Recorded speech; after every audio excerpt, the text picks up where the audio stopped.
তো বন্ধুরা, তোমরা সবাই অনেকে জিজ্ঞাসা করেছো যে ডাইরেক্ট পাবদা মাছ, তো আর কি কোনো মেনু ছিল না? হ্যাঁ বন্ধুরা, মেনু ছিল। চিংড়ি মাছের মালাইকারি ছিল, পাবদা মাছের সর্ষে বাটা ছিল, আর দেশি মুরগির মাংস ছিল। যেহেতু কালকে আমাদের শনিবার ছিল, আমার বড় ঠাকুরের বার ছিল বা রাখি ছিল, কালকে পুরো নিরামিষ রান্না ছিল বাড়িতে। তো একটা ভিডিও পোস্ট করার পরে অনেকেই জিজ্ঞাসা করেছিল, তো ভিডিওটা আমার বৌদি হঠাৎ করে বানিয়েছে, তো ভিডিওটা আমি আর নষ্ট করলাম না, তোমাদের সাথে শেয়ার করে নিয়েছি। আর আজকেটাও তোমাদের সাথে অল্প অল্প দাও,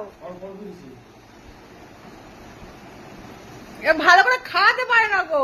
শিখাওনি তো বোনকে, তাহলে ভাইকে, তাহলে কি করে হবে? ও একটা বাজে অভ্যাস। ওভাবে গালে ভাত খাইয়ে দিলে ভালো। যখনই আসছে খা খা খা। তো দেখো, কালকে রাখি বাঁধা ভিডিও অনেক দেরিতে এসেছে, তোমাদের সাথে শেয়ার করতে পারিনি। ভাত খাওয়া ভিডিও দেখি, ও এখন মাংস রান্না হচ্ছে, পাবদা মাছ দিয়ে এখন ভাত খাচ্ছে। দেখো এবারে বৌদি পালা এসছে। কতটা করে ভাত দেয় গালে ধরে না। বলো কেমন হয়েছে রান্না? খুব ভালো হয়েছে, মাছটা খুব ভালো হয়েছে, খাইয়ে দিল আরো ভালো লাগলো। পেটে খিদেও লেগেছিল একটু। এই কেন ননদ কি তোমার সকালে টিফিন দেয়নি? দেখো দেখো, এই যে বৌদিকে খাইয়ে দেওয়ার মানেটা কি বলতো? এ পরের বাড়ির মেয়ে যেন না বলতে পারে তোমার বোনকে খাইয়েছে, আমাকে খাওয়াওনি।